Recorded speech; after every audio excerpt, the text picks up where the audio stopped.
Deixa eu te fazer uma pergunta. Você conhece um personagem bíblico chamado Agur? Não pode mentir. Quem conhece o Agur? Tem na Bíblia. É interessante, fique em paz, porque eu também não conhecia. Não era um nome muito comum. Mas o que eu quero trazer hoje é um ensino de alguém que está na Bíblia, que mais uma vez surge como uma espécie de alerta para nós cristãos. E se você já conhece a nossa pegada, você sabe, nós gostamos de ser contemporâneo, nós gostamos de ser uma igreja batista, entenda a minha fala agora, um pouco mais leve, mas nós não discutimos o básico. Uma coisa é ser contemporâneo, outra coisa é ser herege. Uma coisa é ser contemporâneo, outra coisa é querer fazer coisas que Deus não faria. Então, por exemplo, vou de novo acalmar seu coração. O culto de domingo passado, graças a Deus eu não ouvi nenhuma reclamação, mas eu imaginei que eu ouviria. Mas eu percebi que a gente está na mesma caminhada. Porque não há problema nenhum em terminar um culto como a gente terminou domingo passado, com um monte de jovens, jovens e outros, celebrando a vida. Amém? É porque se você olhar na filmagem, né, desse lado para cá, chega na arca de idade, se juntar. Mas é porque a gente é crente, a gente é feliz. O grande detalhe é que a gente tem que tomar cuidado. Então, por exemplo, já teve irmãos que falaram assim para mim: ô pastor, não é difícil ter o seu jeito? Falei, por quê? As pessoas não confundem? Alguns confundem. O fato de eu querer ser não, né? É o meu jeito. Eu sou assim. Quem me conhece sabe, eu sou assim. Então eu gosto de ser do povo, eu gosto de ser da galera. Eu não gosto de ser tratado com diferença porque eu sou pastor, por exemplo. Não gosto. Minha família é igual, né? Só minha filha que não, que hoje tomou café com leite primeiro que todo mundo antes de orar, mas tadinha. Tava com fome, criança não entende. E o que eu fico enfatizando é, dá para ser contemporâneo, dá para ser uma igreja viva, desde que a gente respeite a base disso aqui. Então a minha luta continua sendo para que essa igreja seja uma igreja bíblica, para que essa igreja ela consiga enfatizar nesse púlpito a importância disso aqui. E por que a gente faz isso? Simplesmente porque nós precisamos entender que nós somos criados por Deus, amém? Como nós somos criados por Deus, Deus enquanto criador, enquanto construtor, Ele nos deixou um manual. E você já comprou alguma coisa que precisava de um manual? Alguma coisa, geralmente é coisa eletrônica. Tem gente que fala assim, não, deixa que eu me viro, não é assim? Pode ser que dê certo, mas pode ser que dê muito errado. Mas se você seguir o manual, qual que é a tendência? É que dê tudo certo. Se você fizer direitinho, a tendência é que você use o produto no máximo, na essência, do jeito que ele foi criado para ser usado. Então a Bíblia para a gente é esse manual. A Bíblia para a gente é o que nós precisamos para que nós tenhamos a vida de uma forma, pode não parecer, irmãos, mas é de uma forma mais leve. Porque talvez você diga assim, pô pastor, mas quanto mais eu leio a Bíblia, mais difícil fica. Sim, mas é por causa do processo de transformação. Porque eu tenho para mim que o que a gente tem através do Senhor Jesus, ninguém tem. Então a gente cantou aqui, sou feliz. Talvez você fez parte do coro, mas esteja triste. Mas é porque você sabe que mesmo triste, há em Jesus uma felicidade para você. É porque em Jesus há uma felicidade suficiente para a tua vida, sim ou não? Aliás, à noite, a gente começou um novo mês, né, setembro. E eu não vou fazer série de mensagens sobre Setembro Amarelo, mas hoje eu quero focar um pouquinho nisso. Sobre questões de ansiedade e tudo mais. Então venha, traga visitante, traga pessoas que estejam desesperadas com o futuro e tudo mais, para que a gente possa cuidar da vida delas. Então, se você puder, abra aí em Provérbios capítulo 30, para que eu te apresente o querido Agur. Provérbios 30.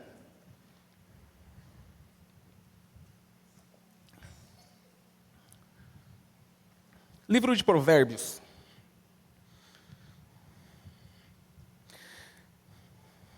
Capítulo 30, de 1 a 6. Eu estou usando a NVI.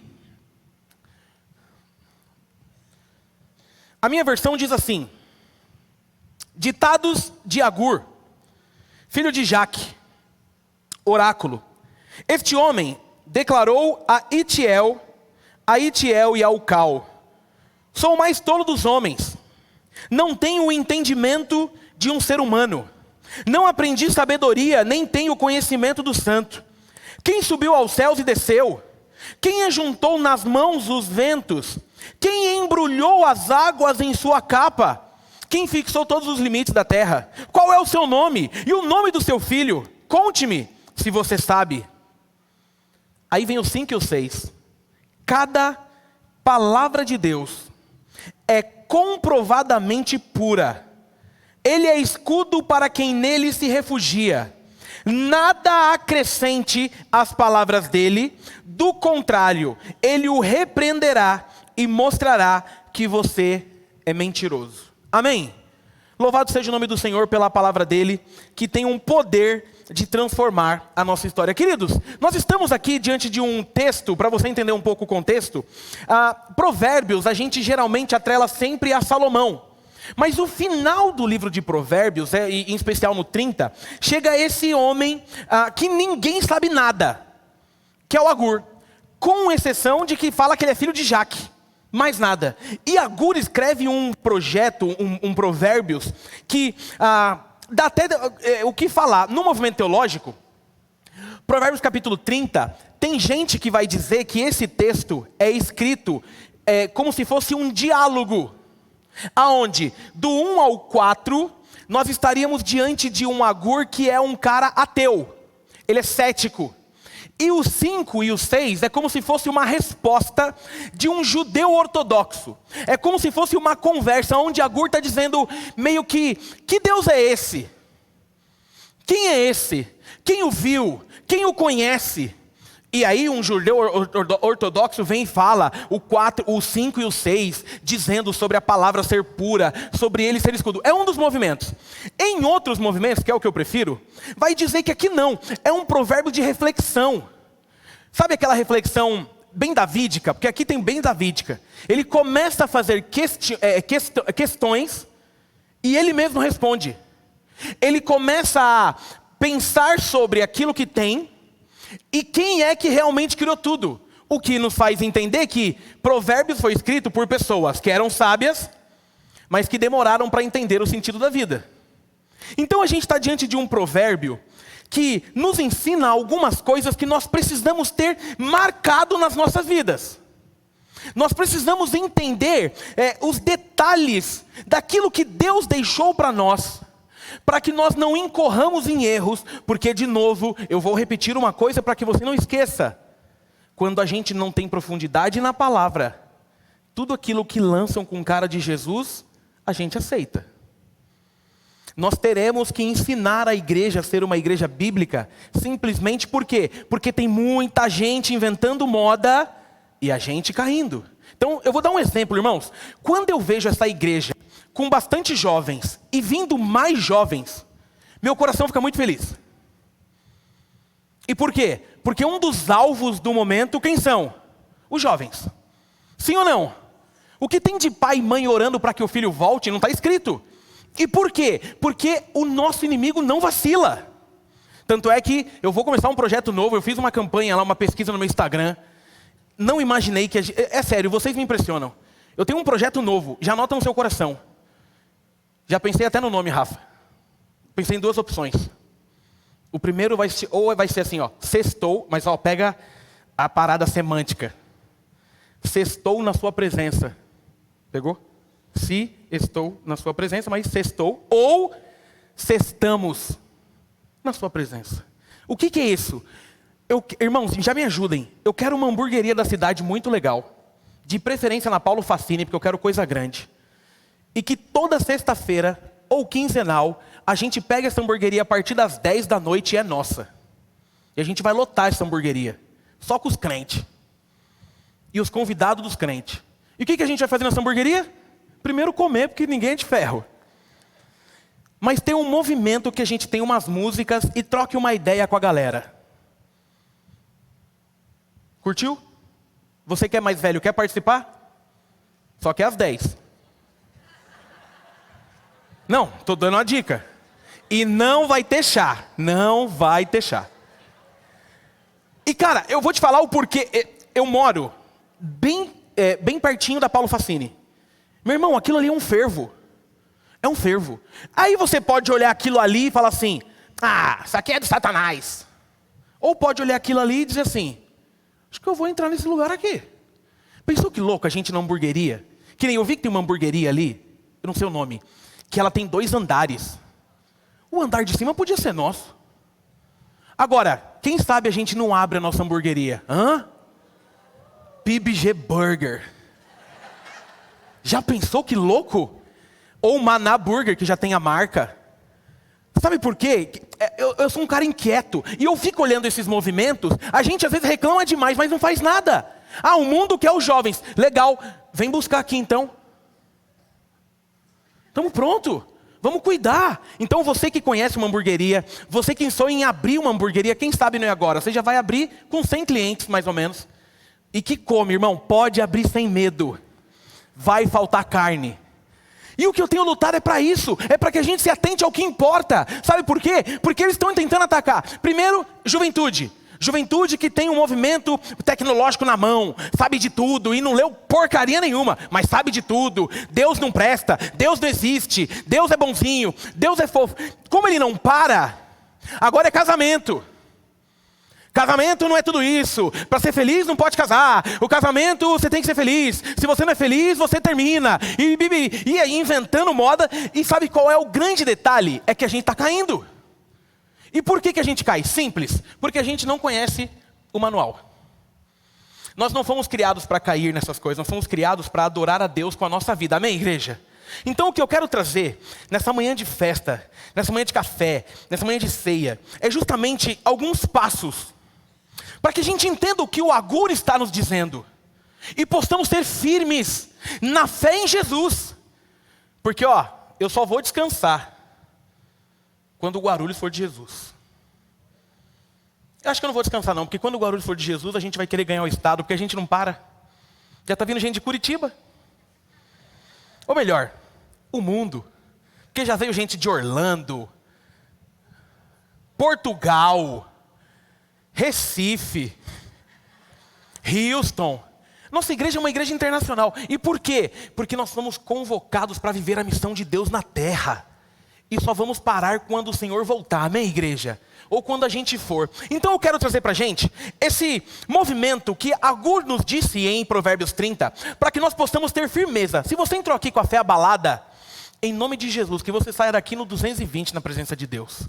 Feliz por tudo aquilo que Ele tem feito. E a primeira coisa que eu quero deixar para o seu coração, você precisa se lembrar que segundo o que o Agur está dizendo, a palavra de Deus é totalmente pura. Verso 5, a primeira parte, cada palavra de Deus olha o que ele diz, na versão NVI diz, comprovadamente pura. Queridos, eu trouxe aqui o significado de puro. Todo mundo sabe o que é puro, sim ou não? Sabemos ou não?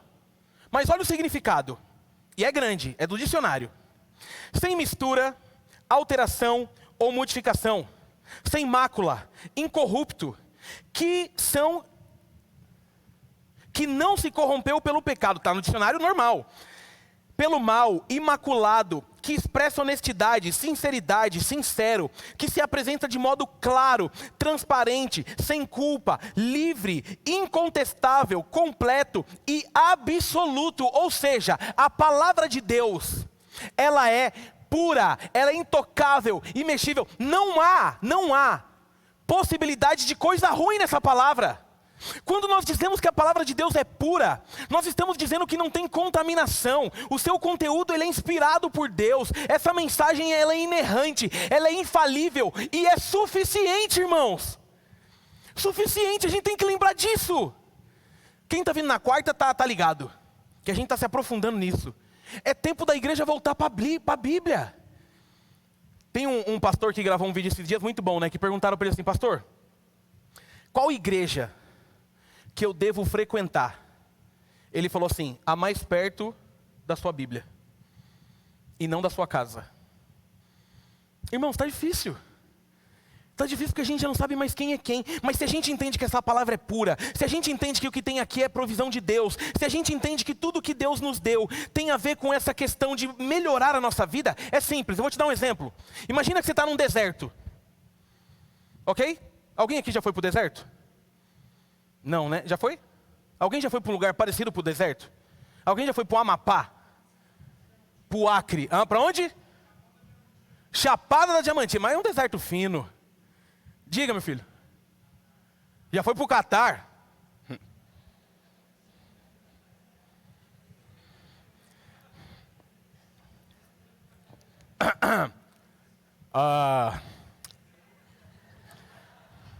No Catar?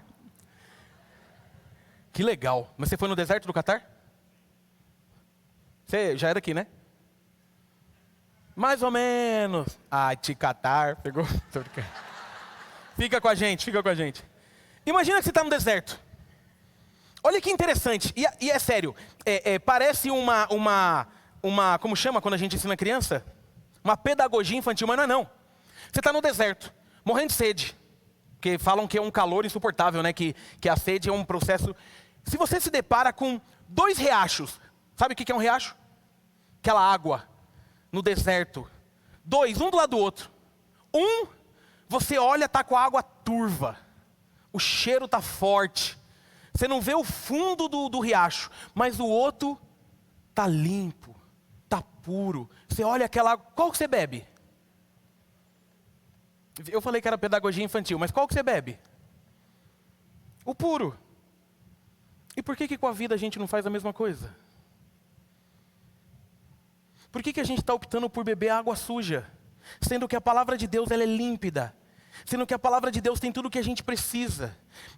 O Billy Graham, ele disse uma frase: estude a Bíblia para ser sábio, creia na mensagem para ser salvo, siga os seus preceitos para ser santo. Olha que lindo!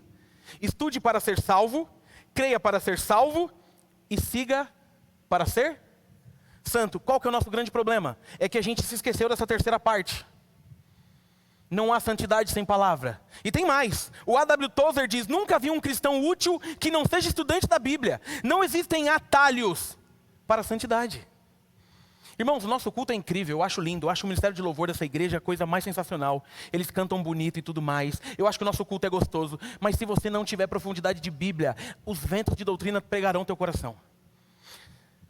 E o Moody vai dizer: a Bíblia não nos foi dada para aumentar o nosso conhecimento, mas para mudar as nossas vidas. Olha que lindo. As meninas aí, a turma da medicina. Se não conhecer Bíblia, fala sério. A fé vai embora ou não vai? A fé vai embora.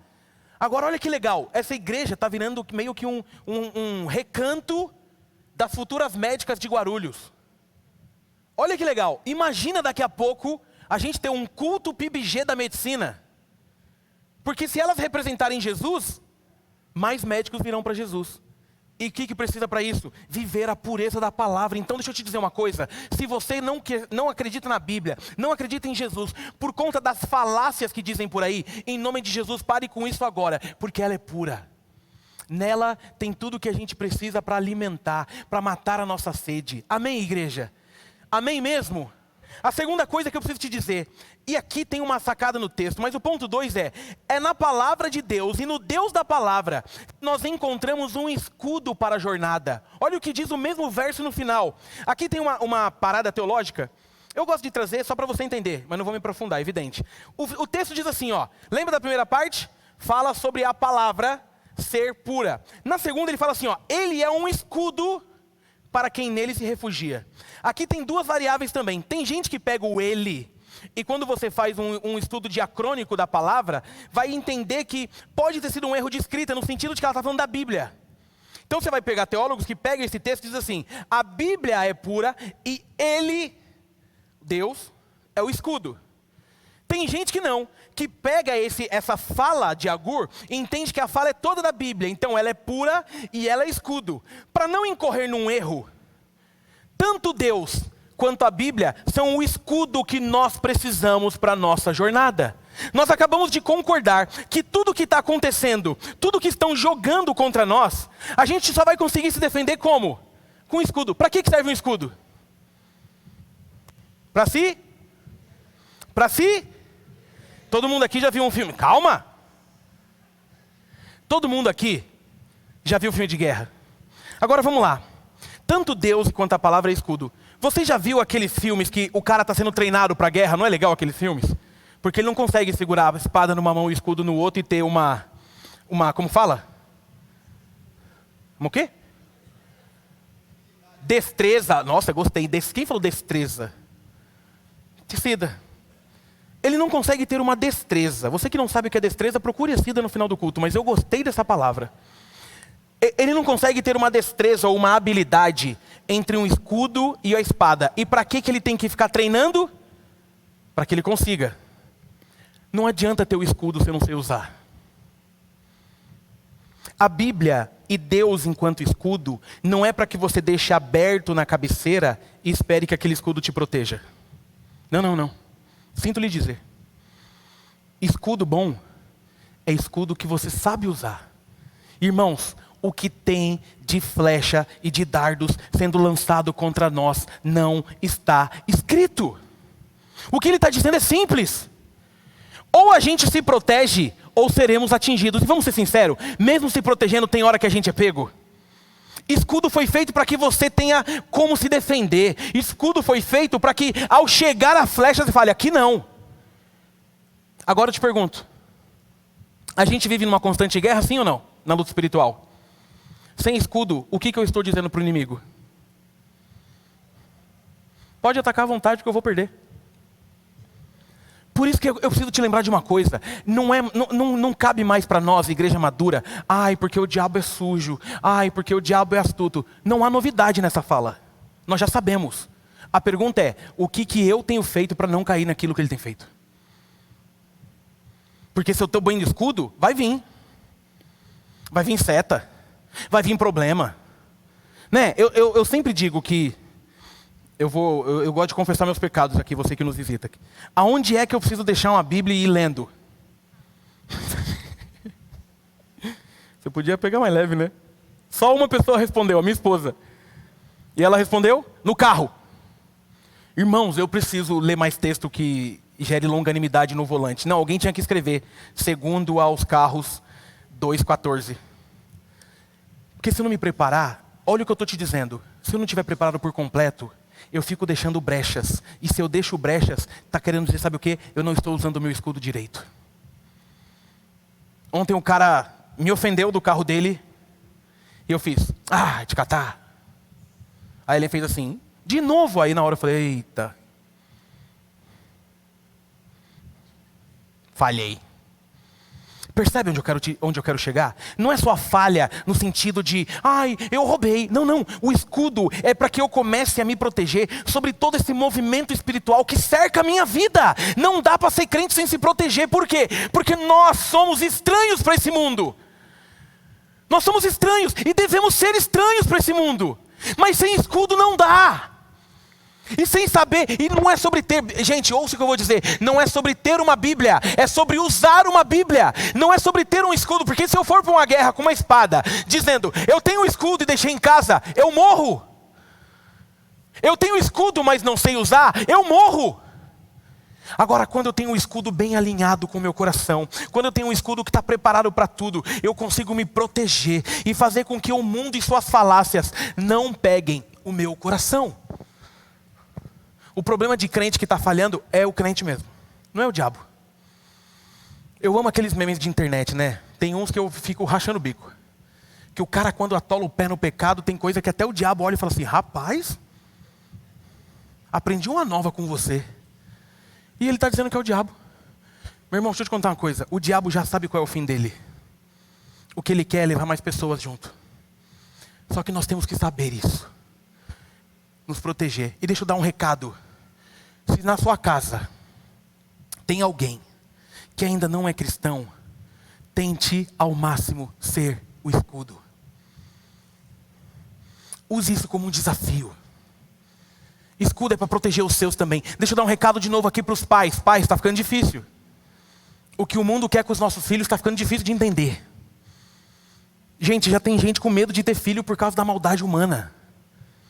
Mas quem que protege filho? A gente. Escudo. Cantando, orando. Paizão, deixa eu te dizer de novo, paizão, me ouve. Seu filho precisa de Bíblia. Para com esse negócio de achar que criança precisa só de historinha. Teu filho precisa de historinha da Bíblia. Seu filho precisa de Bíblia. Seu filho precisa de devocional. Seu filho precisa aprender a orar. Sabe por quê? Porque tem ambientes que a gente não está com eles. Está cada dia pior. Meu irmão, a gente precisa proteger nossa família, a gente precisa proteger nosso casamento, a gente precisa proteger nossos filhos. E está aqui o escudo que a gente precisa, ó. Agora a gente vai ser bem pentecostal. Se alguém mexer, o que a gente faz? Sai! Porque na guerra eu estou aqui, ó. Estou preparado. Isso aqui tem que estar aqui dentro. Isso aqui tem que ser devorado. Esses dias a gente contando as historinhas da Bíblia. E o que eu amo da minha família é isso. É porque eles conseguem juntar a Bíblia com a PIBG. A Ellen chegou e estava contando uma história. A gente estava em Gideão, né? Aí, e Deus estava preparando para a guerra. Ia ter muita guerra. E adivinha quem Deus chamou para a guerra? A Helena falou, o tio Guerra. A gente falou, filha, calma. Vamos agora, o tio Guerra não está na Bíblia. A gente não sabia se ria, eu falava assim, nossa, ela linkou tudo. Eu falei, não, foi Gideão. O tio Guerra, ele só cuida do Connect da gente, por enquanto ele é o vice-presidente, ele é um amado. Mas você percebe? Ela já está ligada. Ela já tá dentro. É porque isso é escudo. Mas se a gente não fizer, aí depois a gente reclama. Para reclamar, você tem que ter feito alguma coisa. Filhos adolescentes, filhos jovens, casamento, família. Jovem, deixa eu te dizer uma coisa. Honrar pai e mãe. Isso é escudo. Isso é coisa de Deus. Mas se a gente não tiver cuidado, aí a gente cai nesse ponto 3. Você precisa entender essa parte. E a terceira coisa que eu quero deixar. A Bíblia, ela é completa. E não precisa de acréscimo. Amém, igreja? Olha o que diz. Olha como o Agur aqui está bravo. Nada acrescente às palavras dele.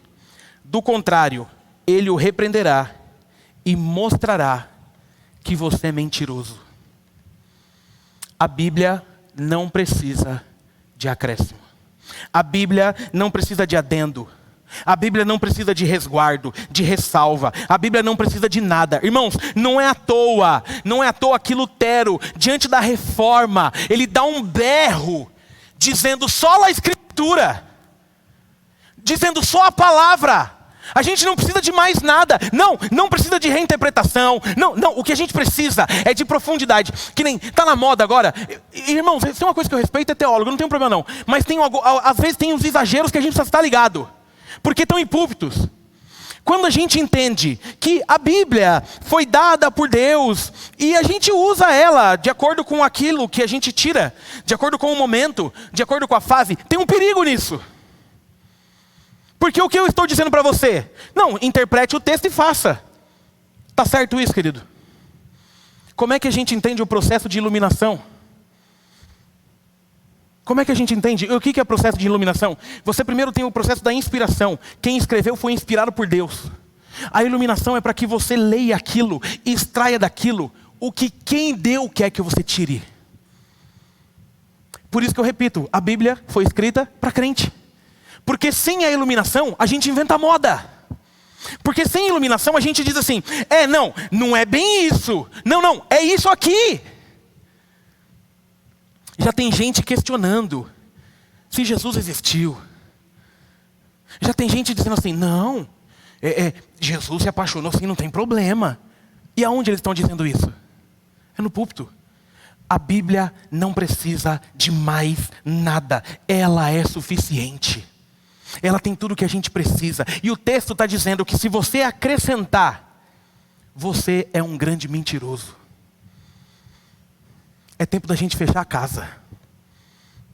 É tempo da gente olhar para esse texto aqui e dizer, Jesus, obrigado por tudo que o Senhor tem dito. Obrigado por tudo que o Senhor tem trazido. Deixa eu te dizer uma coisa. O mundo, e até algumas igrejas, infelizmente, estão dizendo assim, você tem que ser feliz e conquistar tudo o que você precisa e é tudo teu. A Bíblia diz assim, o pão é nosso. O mundo está dizendo assim, se o seu casamento não está legal, você nasceu para ser feliz. Vá viver. Mas a Bíblia está dizendo, mulher, seja submissa. Homem, ame a tua esposa, como Cristo amou a igreja.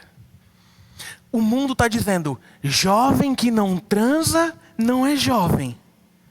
A Bíblia está dizendo, seja exemplo na pureza. O que estão inventando não nos importa, porque o que nós queremos é fazer o que quem nos criou espera de nós. Meu irmão, se o teu casamento está em crise, está faltando Bíblia. Porque é a Bíblia que mostra que tem dois egoístas que se juntaram. E quando ela mostra, ela te esvazia e você consegue pedir perdão e recomeçar. Se você está em crise com os teus pais, está faltando Bíblia. Se você está em crise com os seus filhos, está faltando Bíblia. Se você está em crise com o seu trabalho, com a tua faculdade, está faltando Bíblia. Porque sabe o que a gente queria? Lá no fundo, a gente queria que ao se converter, a gente fosse retirado para não ser colocado à prova. Mas qual sentido teria? Quando a gente tem Bíblia, irmão, a gente vai para qualquer lugar. Porque a gente representa Jesus de Nazaré. Quando a gente tem Bíblia, nós precisamos olhar para a nossa casa como um lugar de bênção. Quando a gente tem Bíblia, o nosso casamento pode não ser fácil, mas eu não vou desistir dele por nada. Porque a Bíblia diz que Deus odeia o divórcio. Mas quando a gente não tem Bíblia e está indo pelos acréscimos, qualquer doutrina pega o nosso coração. Essa semana, eu vivi uma cena muito legal. E eu tenho glorificado a Deus. E é sério, eu estou muito feliz hoje, não é só por hoje. Mas é porque ontem o meu dia foi simples e maravilhoso. Você já teve um dia simples e maravilhoso? E eu quero dar até uma dica para você. Não perca as coisas que Deus tem feito no teu lar. Então ontem, tinha algumas reuniões, algumas coisas para fazer aí no meio denominacional. Tinha, não vou negar. Mas ontem era a primeira apresentação de balé da Helena em Guarulhos. Irmãos, eu tenho um combinado assim lá com a minha família que raramente eu perderia alguma coisa deles por conta de alguma coisa extra. Raramente. Porque pode parecer besteira. Mas com 6 anos ela quer saber se o pai está sentado lá para ver. Tanto é que de longe, bem de longe, eu lembro que eu fiz o... Aí ela viu e... Aí ela dançou balé, e girou, e fez e aconteceu. Aí estavam os avós todos junto. No final a gente foi comer feijoada, todo mundo junto. Depois a gente foi para casa, todo mundo junto. Irmãos, ontem eu vivi uma cena mó delícia. Dormiu os dois em cima de mim. Quanto tempo não acontecia isso? Tanto é que a Ellen falou para mim assim, você cochilou à tarde? Eu falei, querida, à tarde eu fui o colchão. Quem dorme sendo um colchão? Um aqui, o outro aqui no meu braço. E quando eles acordaram, sabe quando você fica formigando, que você não tem nem para onde virar? Mas é um amor que quando isso acontece, que eu falei, se o braço cair, caiu. Eu não vou sair daqui. Depois a gente foi para um aniversário. E eu revi a família. Depois corremos para cá e teve o culto radical. Culto lindo, dirigido pelo André. Lotado de gente e tudo mais. E quando a gente chegou em casa... Eu falei para ela, nossa, estou feliz. Que dia gostoso. Eu lembro que eu fui deitar e a gente orou. Eu falei, eu estou muito feliz. Por quê? Porque eu estou feliz. Aí essa semana teve um dia que eu cheguei. Eu até filmei. Eu conheço a minha família. Eles ficam angustiados para que eu chegue. Aí quando eu abri a porta, teve até hino nacional. Não sei de onde eles tiraram isso. Mas eu abri a porta, tinha um tapete estendido, e uma versão do hino nacional um pouco diferente, meio Vanusa. Lembra da Vanusa cantando o hino? Salve, salve do esplendor da majestade. Aí cantaram o hino nacional. Aí o Benício olhou para mim e falou, pai, eu já até liguei seu Visgos Game pra gente jogar. E me abraçaram e tal. Nossa, que... Deixa eu te dizer uma coisa. Quando a gente está pertinho da Bíblia, a tendência é que aquilo que está escrito nela aconteça na nossa vida. Às vezes a gente está querendo demais. Quando a gente não conhece a Bíblia, a gente é pego por algumas coisas do próprio púlpito, dizendo assim, não, feliz é aquele que tem muito. Teologia da prosperidade é, se você não está de BMW, você é um fracassado. Se você não tem 12 apartamentos, você é um frustrado. Se você não tem casa na praia, se você não tem sítio... E a gente vai caindo. Mas quando a gente está perto da Bíblia, a gente olha para tudo que Deus deu e fala assim, ei Jesus, obrigado por isso aqui. Quando a gente está perto da Bíblia, voltar para casa é gostoso. Quando a gente está perto da Bíblia, no dia mau a gente chora, mas no dia bom a gente celebra. Ou seja, o problema não é o que está acontecendo conosco, mas é o quão perto a gente está dessa palavra. É o quão disperso nós estamos da essência dessa palavra. Se você começar a ler, você vai perceber que tem muito mais do que pediu, pensou e em especial do que merece. Sabe por quê? Porque há 2000 anos atrás, está registrado aqui, nós recebemos através do ato do sacrifício de Jesus a salvação das nossas almas. É através dessa palavra que a gente sabe que vai ser difícil, mas o final já está garantido. Vai ser puxado, mas a fase final já está ganha. Ou a gente se aprofunda, ou no raso, a gente vai sendo levado pelas ondas que estão passando. É tempo de uma igreja forte. É tempo de uma igreja que cresce, que aprende. Tenho glorificado muito a Deus por essa igreja ter tanto amor pela EBD. Ter tanto amor por profundidade. Ter tanta gente que gosta. Ter seminaristas. Aliás, além do Tiago, tem mais alguém aqui que faz seminário? Não? Tem alguém que pretende fazer seminário? Levanta a mão bem alto para eu ver. 1, 2, 3. Mais alguém? Levanta a mão, Samuel. Caruso. 4, 5. Eita! Não, levanta a mão, deixa eu ver de novo. Olha que timaço! Vamos falar sobre isso, você que levantou a mão. Eu vi? Vamos falar sobre isso, você que levantou a mão. Sabe por quê? Porque nós cresceremos na Bíblia, seremos contemporâneo, e esse lugar continuará sendo um ponto de encontro entre Jesus e o pecador. A gente mexe na forma, mas jamais mexeremos na essência. A gente faz Templo Soul, a gente faz Sou Feliz, mas isso aqui a gente não põe uma vírgula e vive ipsis litero o que está escrito aqui. Amém, igreja? Honraremos as nossas esposas, amém, homens? Os maridos serão honrados, amém, mulheres? Cuidaremos dos nossos filhos, amém, família? Cuidaremos dos nossos pais, amém, igreja? Cuidaremos de quem chega aqui e está perdido, amém? Seremos a resposta para esse tempo, amém? Tudo isso com o quê? Com a Bíblia e comida. Porque nós somos a PIBG. Amém? Você pode fechar os seus olhos? Eu quero orar por você nessa manhã feliz. Enquanto eu oro, você que vai me ajudar na ceia já pode vir aqui, mas você que não vai me ajudar na ceia, por favor, feche seus olhos. Porque nós vamos terminar essa manhã ainda celebrando o Senhor com a ceia. Deus, obrigado por essa manhã. Obrigado pela Tua palavra. Obrigado porque ela é pura, ela é suficiente e não precisa de acréscimo. Nos ajude a sermos iluminados pelo Senhor. E que, iluminados pelo Senhor, possamos respeitar aquilo que foi dado pelo Senhor nessa palavra.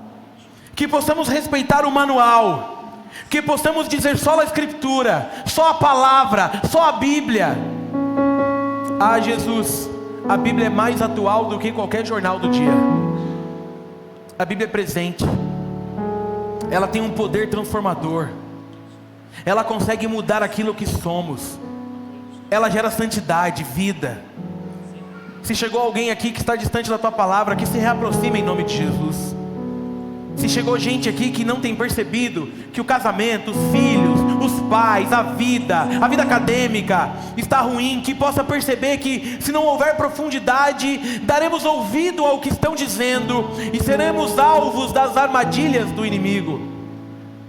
Que a Tua palavra seja o nosso escudo e que juntos possamos crescer cada dia mais em conhecimento e em sabedoria. Não para que a gente fique os inteligentes da fé, não para que gere soberba, não, mas para que a gente sempre ouça a Sua doce voz no fundo dos nossos corações e possamos honrar tudo aquilo que o Senhor confiou nas nossas mãos. Obrigado, Jesus, por não desistir de nós. Obrigado pela Tua palavra. Obrigado porque ela é eficaz. Obrigado porque ela transforma. Continue nos abençoando. Em nome de Jesus. Amém e amém e amém.